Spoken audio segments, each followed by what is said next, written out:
Namo tassa bhagavato arahato samma sambuddhassa.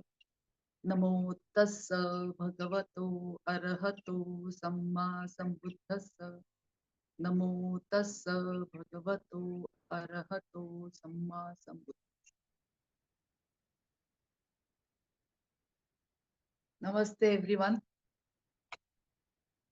So today we are going to have a Dhamma talk on Majjhima Nikāya 19, two kinds of thought. Dvedhāvitakka Sutta. Dvidha is two minds. And whenever we say Vidha Manasi, that is, you are in two minds. That is called always Dvidha. In Sanskrit or in Pali also, Dvidha is two mindsets.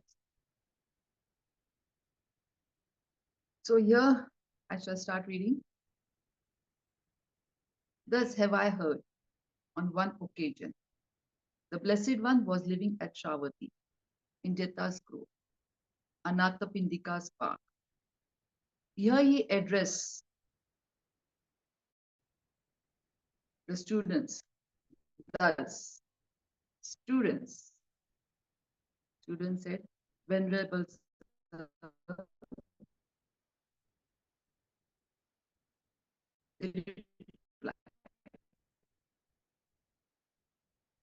the Blessed One said this.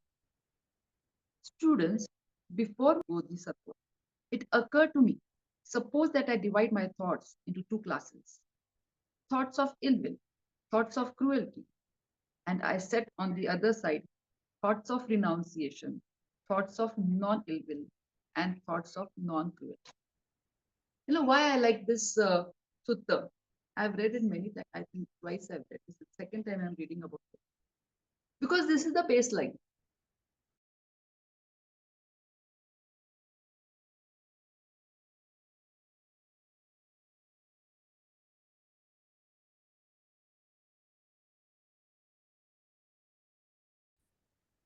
Okay. Okay. Good. Thank you. So, why I like this sutta? This sutta is the baseline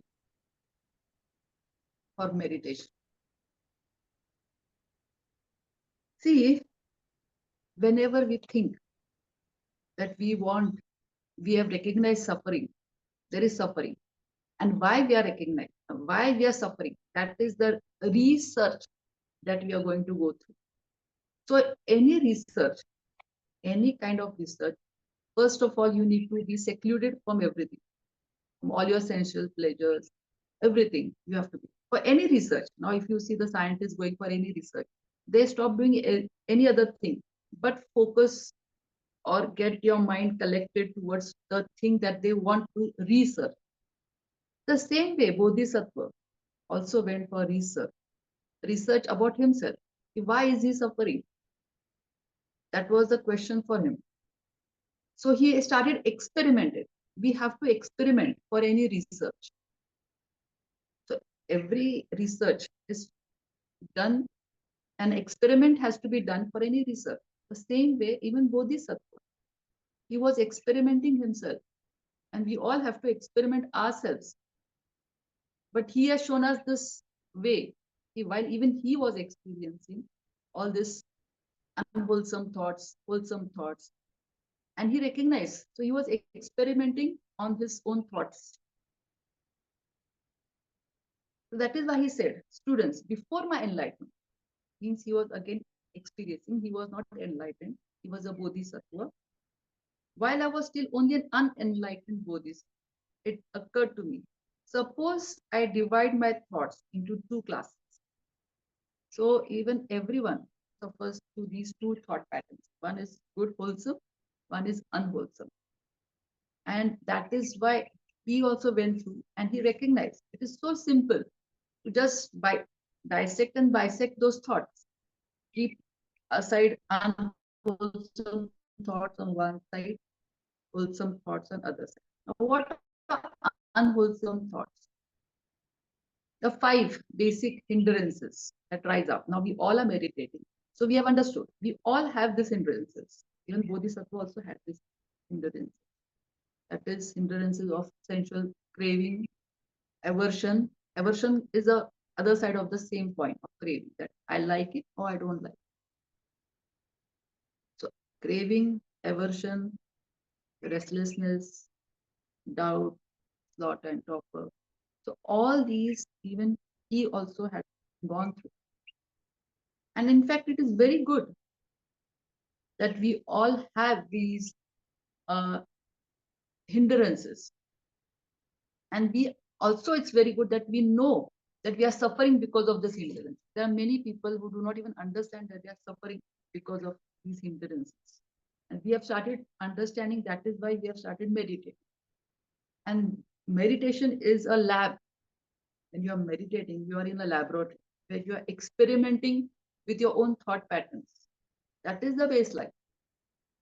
So it's so simple that once we understand what is unwholesome, once we understand what is wholesome, then wholesome, as Bhante Vimaramsi has said, all the Brahma Vihar, not only Bhante Vimaramsi, even Gautam Buddha also has said, the Brahma Vihars are the wholesome things. By Anapansati also we are going to reach to that point also. By using Brahma Vihar also we are going to reach to that point where we go for this dissection, bisection of thought patterns. Here, when in film, we are taking wholesome mind object like loving kindness meditation. It is one of the wholesome object of meditation. So when even he also started doing like this,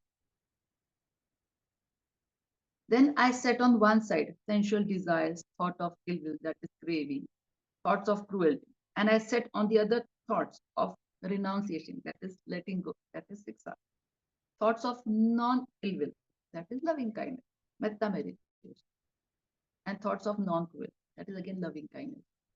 So even he started by setting, oh, these are the thoughts of wholesome thoughts, and these are the unwholesome. So in our twim also, we are using this as a base of object of meditation, that is loving kindness.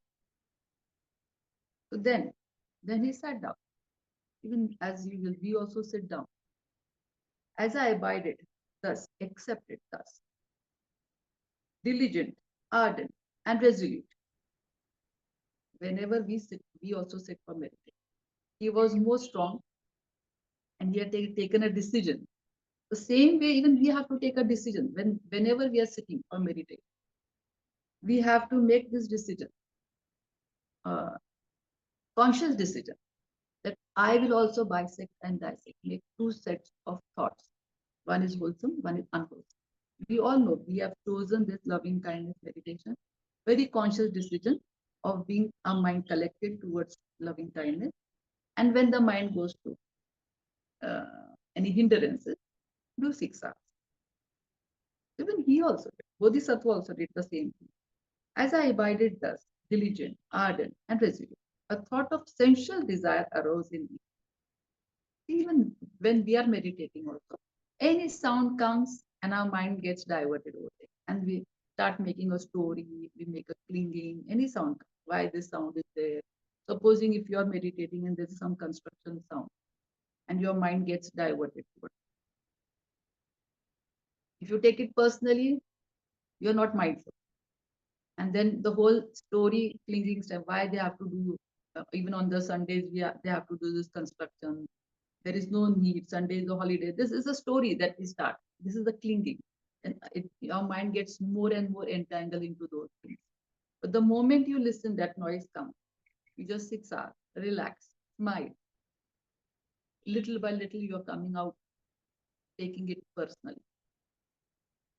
And basically, this worst thing is clinging rather than craving, I feel. Because the mind, that sound comes and we have this aversion. Why this? Why they have to do? But then the storyline, it is Sunday. Now this is the off time. They should understand that we are sleeping. This is the afternoon rest time. These are the clinging stories. The same thing happens with any other sensual desires. So this thought of sensual desire has arrived in me. Immediately I recognize because he's very mindful. And now that even we have sat for meditation, that time also we are mindful. That time the noise comes and then we start do 6 hours. This leads to my own application. First of all, if you start understanding, oh, this thought of hatred towards anything, of craving towards anything, leads to my own affliction. First I suffer, then others. To others' affliction, to others' difficult, uh, this suffering, and to the affliction of both. It obstructs wisdom, causes difficulty, and leads away from Nibbana. So even a small thought, whenever your mind is diverted, that is going against Nibbana. So even a single thought of sensual desire, see, this is gone into micro dissection, bisection. To this level, any thought of sensual desire comes to, and your mind starts getting entangling towards it. And then you understand, oh, why this thought? It is I'm suffering first. Then someone else will also suffer if I take this action and reaction and shout at them. They will also suffer. And this is both a problem for them also for us. See, reacting towards anything is wrong. Responding is very important. So this space, whenever you're mindful, we get some space where we'll respond. It's not that we have to become a vegetable in life. If there is some sound, but with very equanimous mindset, without reacting. If you request them to stop that construction time because that is not allowed in that timing, it is Sunday, then that is helpful for us also for others. So small mindfulness and small from reaction to responding. If you start doing this, that is helpful. And then we are going closer to Nibbana. When I consider, this leads to my own affliction. It's subsided in me.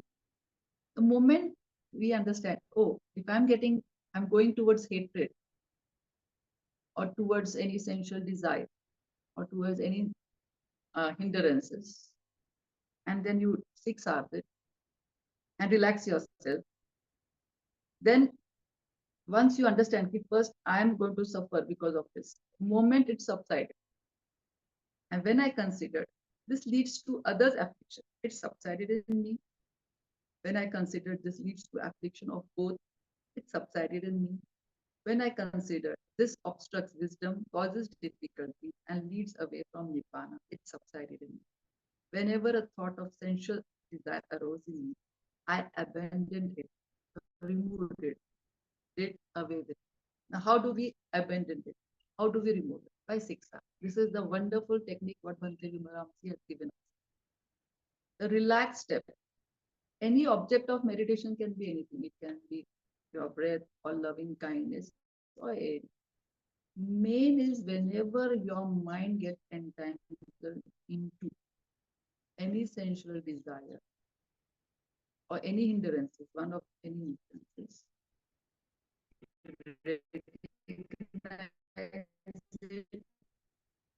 release the further attention to giving.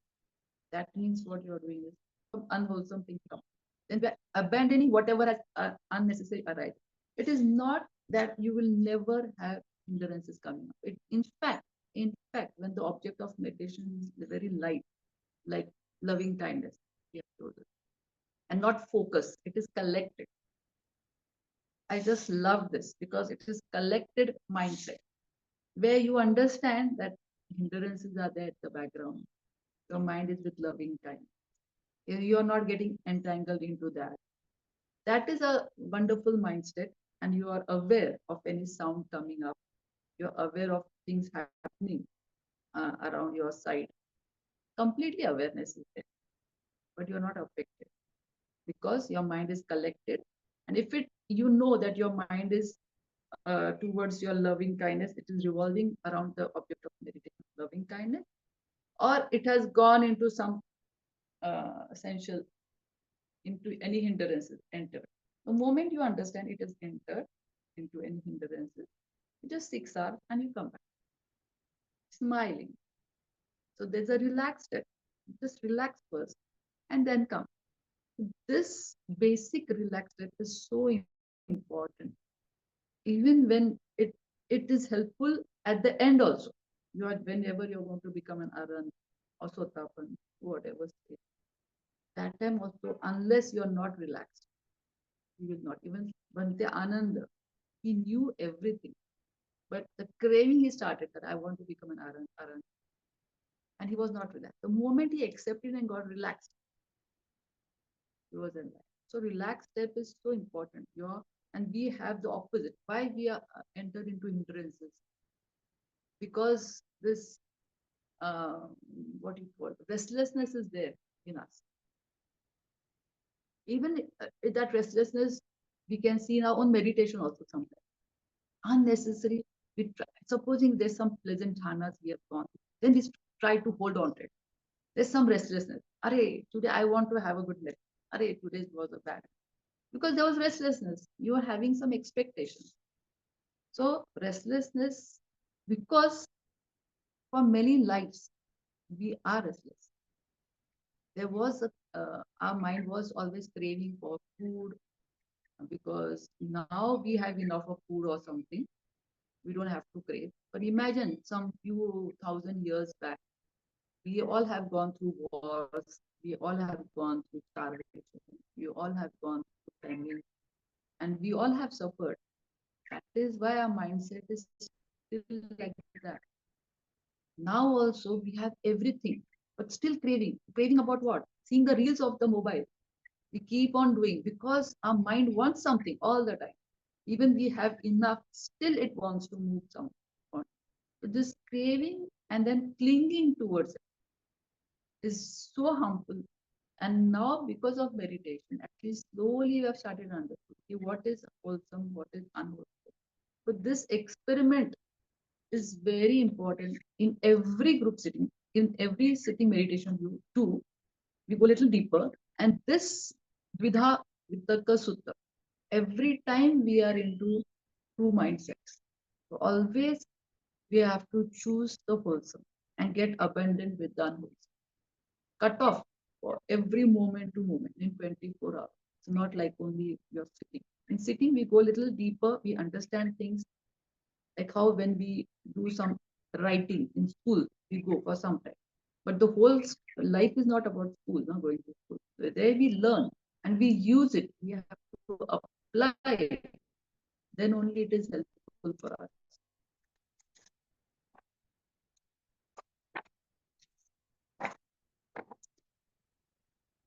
So abandoning the unwholesome things are very important. As I abided diligent, thus diligent, ardent, and resolute.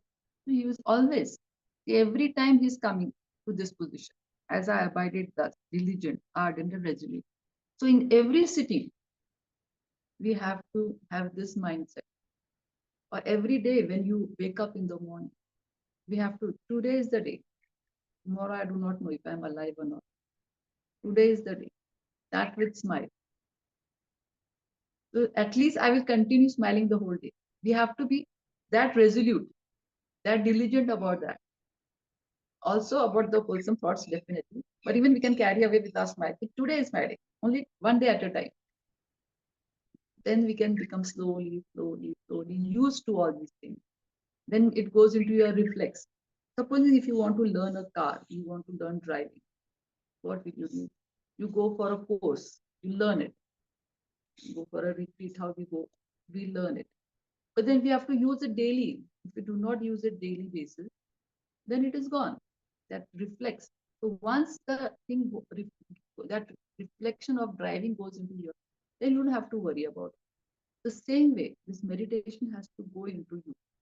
Once it has gone, so automatically you know how while driving, when the red signals are there, green, how you go.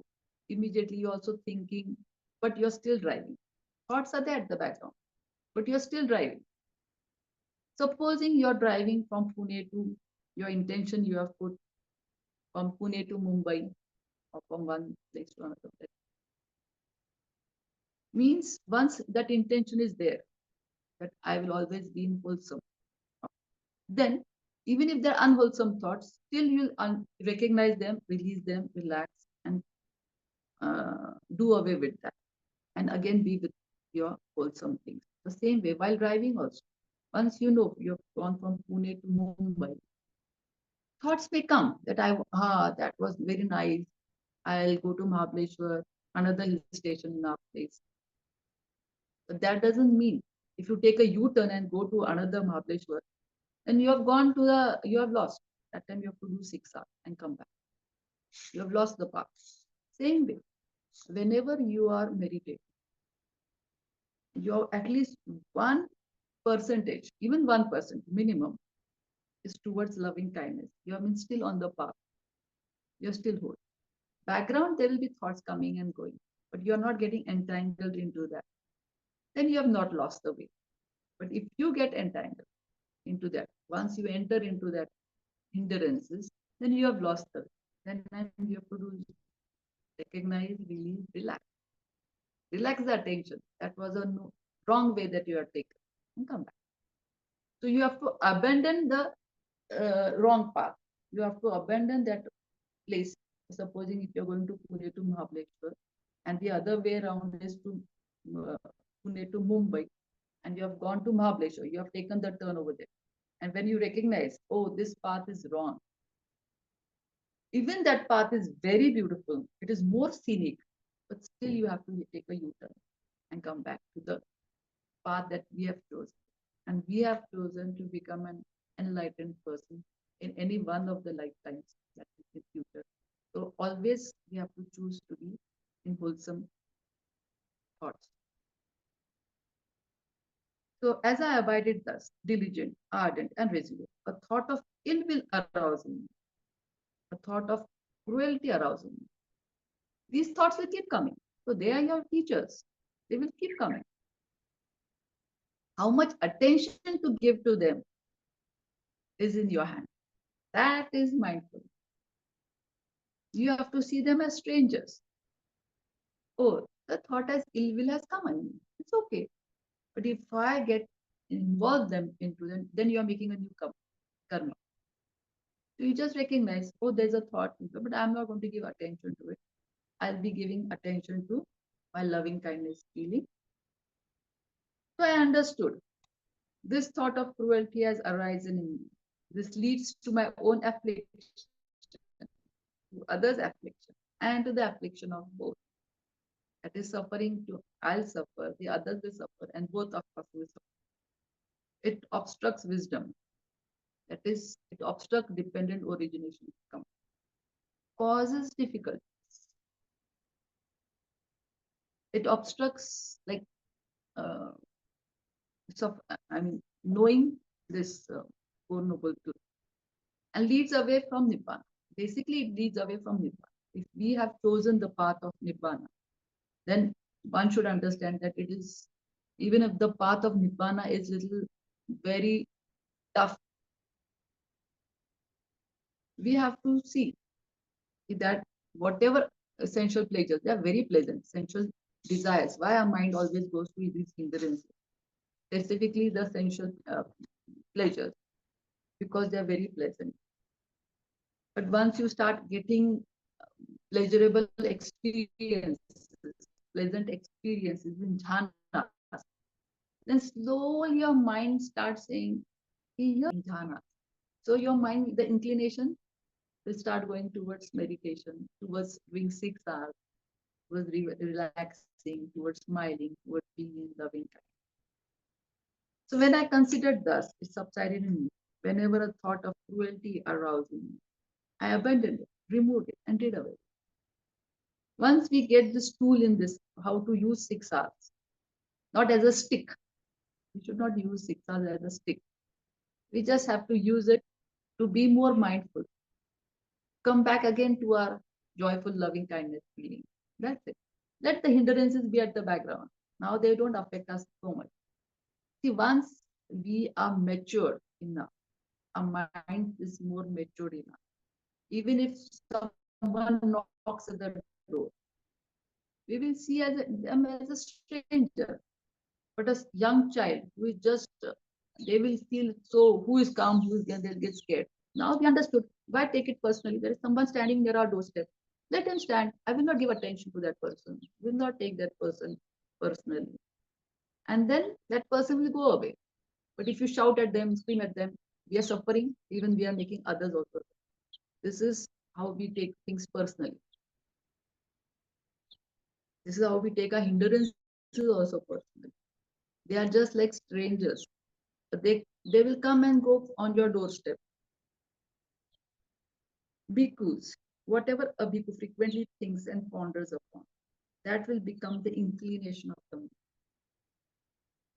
If we start taking hindrances personally, your inclination will be of that. If you think for every small thing, if you have a hatred in your mind, then the inclination of your mind will become towards hatred. If every if you start pondering upon wholesome things, you start thinking everything more positively, if you start responding rather than reacting, then the inclination of the mind will be of that. Bhikkhus, whatever a bhikkhu frequently thinks and ponders upon, that will become the inclination of the mind. If he frequently thinks and ponders upon thoughts of sensual desire, he has abandoned the thought of renouncing. To cultivate the thought of sensual desire, and then his mind inclines to the thoughts of sensual desire. See, basically, we can do one thing at a time. Our mind, we think that this is positive mind, there is many thoughts. No, it is one thought at a time. So if we are more inclined towards any hindrances, that is aversion or sensual pleasures, we cannot have the thought of renunciation in our mind.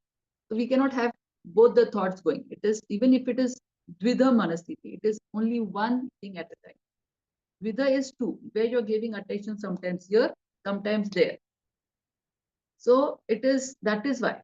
But if you're giving attention to the unwholesome things, that time you're renouncing, you're not with the wholesome things. If you're giving attention to the wholesome things, that time you are not with the unwholesome. So this is very important. Whenever there are thoughts of sensual desire, even you can experiment. We all can experiment, and we are experiencing all this. Whenever there's a thought of sensual desire, and then his mind inclines to the thought of, so he has abandoned the thought of renunciation. He has abandoned the thought of letting go. Meaning, see, there are many things going on TV channels. You know, there are many TV channels. But when you have opened one TV channel, simultaneously you're seeing that only channel. Next second, you will change the channel. But whenever you are seeing, it is one thing in the other. The same is the case with thoughts. So when you are using a wholesome, supposing your wholesome TV channel you are seeing, that time you have abandoned the unwholesome channel. We have to see this, which one to choose needs a good mindfulness. If he frequently thinks and ponders upon thoughts of ill will, upon thoughts of cruelty, he has abandoned the thoughts of non-cruelty to cultivate the thoughts of cruelty. So he has abandoned the thoughts of non-cruelty to cultivate thoughts. So you cannot be cruel and also be loving kindness at a time. No. When you're cruel, that time you're abandoning the thoughts of loving kindness. But when you're with loving kindness, you have abandoned the thoughts of being cruel. And just as in the last month, now this example also is very nice. Just as in the last month of rainy season, in the autumn, when crops thicken, a cowherd would guard his cows by constantly tapping and poking them on one side, and then with a stick to check and curb them. Why is that? Now we all have seen, whenever a cowherd, whenever the crops have come up, the cowherd is always poking and not allowing the buffaloes or the cows to go into the fields where the crops have thickened. Why? Because they will go and eat it. and then he will be put in jail or he will be punished for that. That time he has to be very alert. For example, even parents have to be very alert. When the children, now the exams are coming nearer, they're very alert. They do not, they just remove all the channels, the TV things, the mobiles, and they are very alert, not giving children. They're very mindful. The children should sit and study and not play here and there or waste their time on seeing the mobiles and all those things. When the exams are over, then they're a little relaxed. Then they allow. It is not a good, but they allow them to play or do anything. But not good to see mobiles in, even in holidays. But still, they are not that strict. The same way, when whenever we understand, whenever we want to be, we, go, you, we have chosen this right path of coming out of all our hindrances, coming out of our sufferings because of the hindrance. We are suffering. The hindrances basically have no value until we give them. They're just hindrance. They're just thoughts. But if we start getting involved in them, then we suffer.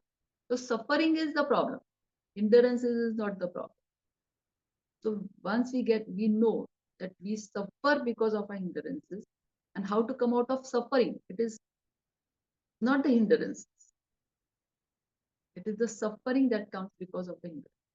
So we have to recognize that if you give attention to those hindrances, then we also, even Bodhisattva, till the last, till he became enlightened, he had hindrance.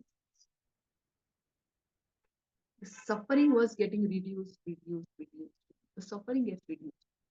Hindrances are there. Ego issues are there. All these things are there. But as you become Saddhagami, Anagami, yeah, mindfulness increases. And we are not getting involved into the hindrances, and we're not suffering because of the hindrances. There is our real progress. Just as in the last month of rainy season, in the autumn, when the crop thickened, a cowherd would guard his cows, constantly tapping and poking them on this side and that side with a stick to check and curb them. Why is that? Because he sees that he could be flogged, imprisoned, fined, or bleed if it let them stray into the crop. So too I saw in unwholesome states danger, degradation, and defilement, and in wholesome state the blessings of renunciation, aspects of cleansing. So here also, now once we decided these things are going to come, our mind is still not matured. It gets entangled into sensual desires, into hindrance, and we suffer because of that. We do suffer because it does not have that maturity.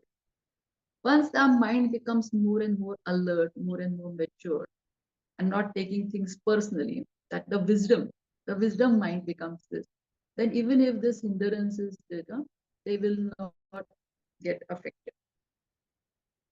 Our mind doesn't get affected because of all these things. See, for example, now if we are injured, if I am injured, I will suffer because I'm still taking my body pain personally. But as our mind becomes more and more wiser, then I will not take it as pain will be there, but I will suffer less. For example, if a child gets some hurt and a grandparent also gets the same hurt, grandparent, as we mature, when we grow older, we don't make a big issue about it. But a child will make the small thing also, they make a big issue out of because they're suffering more. We suffer less. And this is how our mind is getting more wise. But injury is both. The pain is both. For the elderly person, also the pain is same. The child is also having the same pain. There is no difference in the pain. But suffering is less. The same way, we suffer because of our hindrances. As our mind gets more and more wiser by meditating, by doing 6 hours, by keeping it more towards all this Brahma Vihara, becoming more equanimous. That is why equanimous is the top level of Brahma Vihara, Samatha, where your mind is so equanimous that it suffers less. Pain is inevitable, suffering is optional. And then this is how we get more and more wiser. As I abided thus, diligent, ardent, and resolute, a thought of renunciation Only 10 minutes are left. As I abided thus, diligent, ardent, and resolute, a thought of renunciation arose in me. I understood thus. This thought of renunciation has arisen in me. This does not lead to my own affliction or to others' affliction. So when he again started meditating, this thought of renunciation, that is letting go, that is 6 hours, letting go some sensual desire ke, and started renouncing those things. Why take it personally? Let it go, these things. So then he understood. So this is helping me not to suffer. This is helping others also not to suffer. And we both are not suffering. Wonderful. It aids wisdom, does not cause difficulty, and leads to Nibbana. Nibbana is what? Nibbana is final letting go in Nibbana. So slowly, every time, from moment to moment, day by day, we start letting go of taking our thoughts personal. Letting go does not mean that we have to let go our um, what you say responsibilities. No, letting go is taking uh, of reacting, letting go of reactions, letting go of our hindrances, that is ill will. All these things are letting go. You have to renounce those things. If I think, supposing someone scolds or shouts you, and basically you would have reacted on the street. Supposing when the youngsters, the teenagers, when they drive, so much of reaction is there in them. They think they are the wonderful persons who are driving. They will drive fast. They will hate others. They will hate the old people driving, and they will, very. They think that they're too smart, and they will, that driving is troubling others also. So that is too bad. Then slowly, that same person, as he grows, then he starts letting go. Okay, let someone overtake you. Doesn't matter. Why react while driving? Why scold someone? In fact, you start responding. Okay, let the other person go. They are in no hurry. You stop.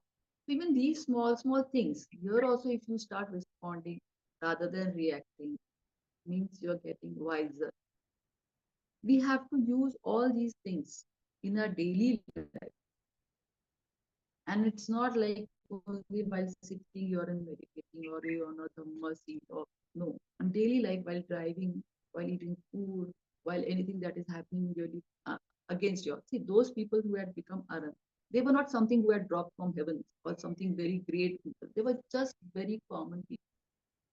Everyone is a common people, common person. So that doesn't mean you are wealthy or whatever obstructions come in your mind. Even a wealthy person also has pain, even a poor person also has a pain. But how one responds toward it makes that a person wiser and makes him go towards Nibbana. So it is all internal, it is not external. If I think and ponder upon this thought, even for one night, again this thought of renunciation has arisen in me. This does not lead to my own affliction or to others' affliction or to the affliction of both. It aids wisdom, does not cause difficulties, and leads to Nibbana. So renunciation is a very good thing. Renunciation is letting go of thoughts. If I think and ponder upon this thought, even for one night, even for a day, even for one night and day, I see nothing to fear from it. What is there?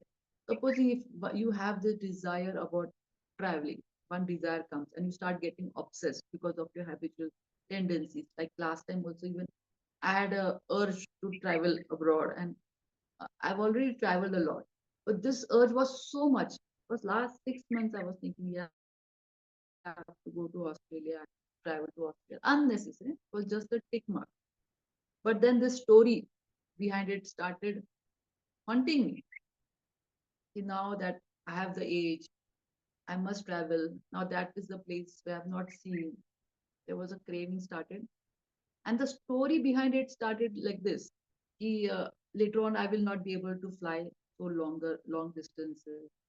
And then later on, I'll feel I have not seen Australia. And all these things, all these stupid ideas started coming. and that now I have a little bit of money, so I should spend it. Why keep it? These are the clinging stories. Huh? This stories are too bad. See, having the desire to travel is really not that bad, but the story behind it, na, we make it like Fevicol ka chipka. It gets stick. Then that craving, that hindrance becomes more strong because of clinging. Then I started by saying, why unnecessary this thought is coming up? And what is there great about it? Are those people enlightened over there? If I have chosen the path to get enlightened, how is that is going to help me? No way. So I started letting go, started renouncing those thoughts slowly, slowly, slowly, slowly. And finally, there was a big relief. And it is not like hatred, I do not want to go, but that obsession was really hurting me. I was suffering because of obsession.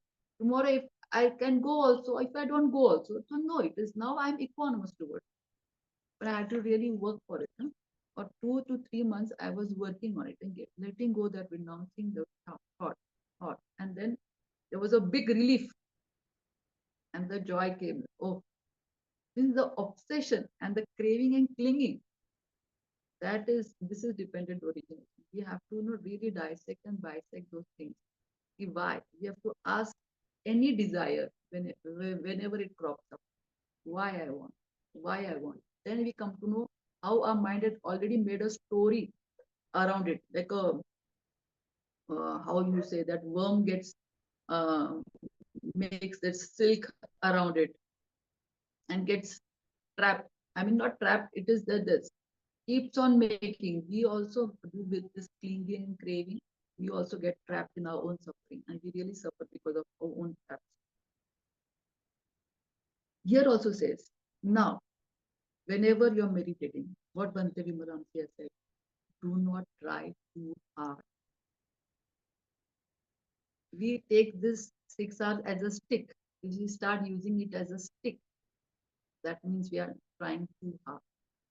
Or we are focusing towards wholesome things. Like now that you have chosen this anapana or you have chosen loving kindness meditation. And if you start too much of it, not allowing your mind, not relaxing, or doing working too hard towards it, then also you are tiring yourself.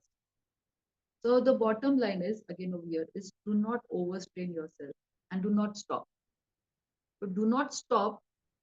So someone had asked Gautam Buddha, how did you cross this river of suffering? He said, I did not stop and also I did not overstrain myself. Because he really suffered for 6 years. He was overstraining himself.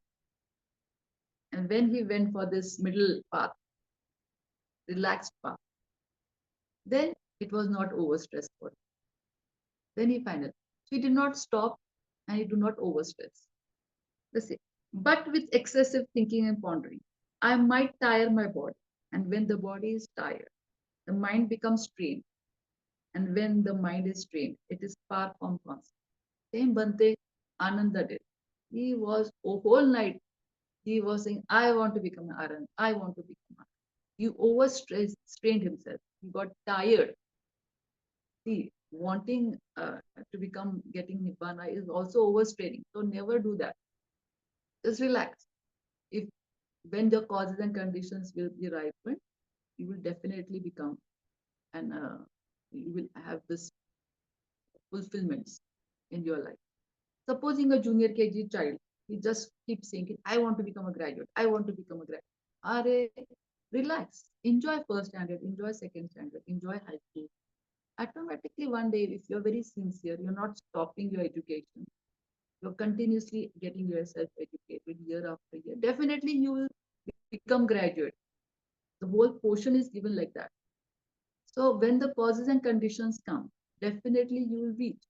But why get obsessed about even getting Aran, becoming an Aran? So you just relax whenever such thoughts come and do not overstrain yourself. Continuous mindfulness is very important. Getting obsessed about 6 hours or obsessed about meditation or good meditation or having more expectations about your meditation, that is getting going to you will get overstressed by all those things. As I abided thus, diligent, ardent, and resolute, a thought of non-ill arose in me. I think we'll stop over here because it is 4:30. It's time up. Next time we'll continue with this. Yes, madam. I have one question, madam. Yeah, tell. This is slightly like you have mentioned in the talk that our mind can do single activity at a time, Yeah. and like let us say we are listening to a Dhamma talk and we are meditating. Hmm. What is, in your opinion, that is it advisable to do meditation while listening to Dhamma talk, or are doing meditation separately or Dhamma talk listening separately? Separately, definitely. You cannot see. We feel that we are doing simultaneously, but actually, if you go very deeper, you're doing only one thing at a time. So it's okay. You're meditating and listening, but when you're listening, that time you're not meditating. Correct. You closely observe. You closely observe, very Hmm. closely, because one at a time, one consciousness is working. Remember, Hmm. you're also, and when you're hearing also, that time you feel that we are doing both the things at a time. But Correct. very minutely, it's only one consciousness working at one that moment. So everything is happening only one at a time. So you cannot have two thoughts at a time. You cannot have Correct. wholesome thought also at a time. You Yes, have madam. to have two. You're working and immediately you come to know siksa, you come to wholesome thought. But at a time you're having only one thing going on. Yes, madam. Similar But you question. will It have is the. wholesome thoughts, Mm. but attention is, if you are with wholesome, that time you're not with unwholesome.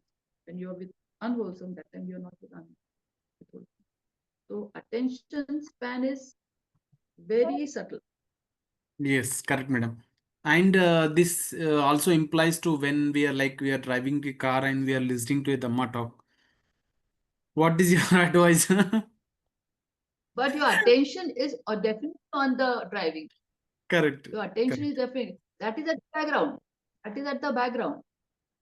Your attention Correct. is definitely, supposing if there's someone coming in front of, your attention is there and you will immediately have a break on the brake. Correct. Your leg will go on the brake. Now, if you give that same mobile, and your someone else is sitting next to you, and listening, they're dozing also. They're listening to the movie or listening to a song. They're 100% listening. They are not. Their attention is not on the road. Their leg will not go on the brake. So Yes. they are very coolly backseaters. They also listening. But the driver's his attention on the driving. Background his these are the songs. So attention is very important. Yes, madam. You feel that you're doing both, but major attention is on the same thing happens in meditation also. When you are Correct. really meditating, thoughts will be there at the background. Thoughts will be. Once you go into that thoughts, you get engaged into those thoughts. That time you are not with loving kindness. Then you have lost. That time you have to do siksa and come back. Why we do siksa? Whenever you're in the thoughts are in the background, that time there is no need to do siksa. When there is focus on your, even if there is one atom of attention towards loving kindness, then you do not have to do siksa. When 100% your mind has gone towards hindrances, that time you have to do siksa, because attention has gone over there. Your attention is what main is your attention. And our intention is now to be with loving kindness. So attention is also have to be with it. Your intention is that you're going to drive the car. Your attention will be on the drive. Background the music will be there, but your attention is on the driving. Whereas your wife is sitting next to you, she will also be listening to the music. Maybe her attention has gone over there, or her mind is gone somewhere else. See, our mind has many faculties. We can listen, but where is the attention? Now, Okay. your wife will not do the steady work by her hand, but you will do, na? Your Yes. attention is on the drive. Yes, madam. You rightly said that this attention is very subtle. Very Very subtle. subtle. You notice Like, this is happening at your meditation also. We have to see why this my mind has gone into hindrance. See the story behind it. Clinging, not the craving. Clinging is more problematic. We come to know why it has gone into hindrance because of our clinging. The stories that we make, we justify our hindrances most of the time. it's truly said, madam. That Thank is you, madam. Thank you, madam. any other questions, Sachin, please ask. Nanda madam is also there. I Nanda love madam, do you want to ask any question? Paul sir, Pi. I do not know That how is much my voice. a beautiful. Thank you very much for the talk. That is a beautiful sutta you've chosen. As you rightly said, very, very, very relevant to 6-hour practice. Thank you very much indeed. And giving the very basic examples are very, very useful. Thank you very much. I like that very much indeed. Thank you. Thank you. So, I will share merits. May Yes, madam. suffering once be Suffering free. and the fear Fear struck, fearless may be. we shed all grief, All grief. and may And may all all human beings beings find. find relief. May all May beings all share this merit merit that we have that that we have required justified for the acquisition for the of acquisition two of all kinds of happiness. May beings inhabiting space and depth, inhabitants devas and nagas and of mighty power, deva and share this merit of ours. share this merit. May they long protect Buddha's May they long dispensation. Sadhu, thank. sadhu, sadhu. Today I have to say sadhu sadhu for the internet. Internet is so precious for this. I've understood when I've started having this internet problem. We take No those worries, things so madam. much. Dhamma will take care. I mean, really, it is. I mean, surprised. See, in the beginning also it had gone. Again, it came, and then it continued. Very nice. Thank Yes, madam. Thank you, madam. Thank you, May. Thank you, Nanda, madam. Thank you, Paul, sir. Thank you, Pai. Thank you, madam. Thank you all. Yes, madam. Thank you. Sadhu, bye. Bye. you. Bye. Bye, madam.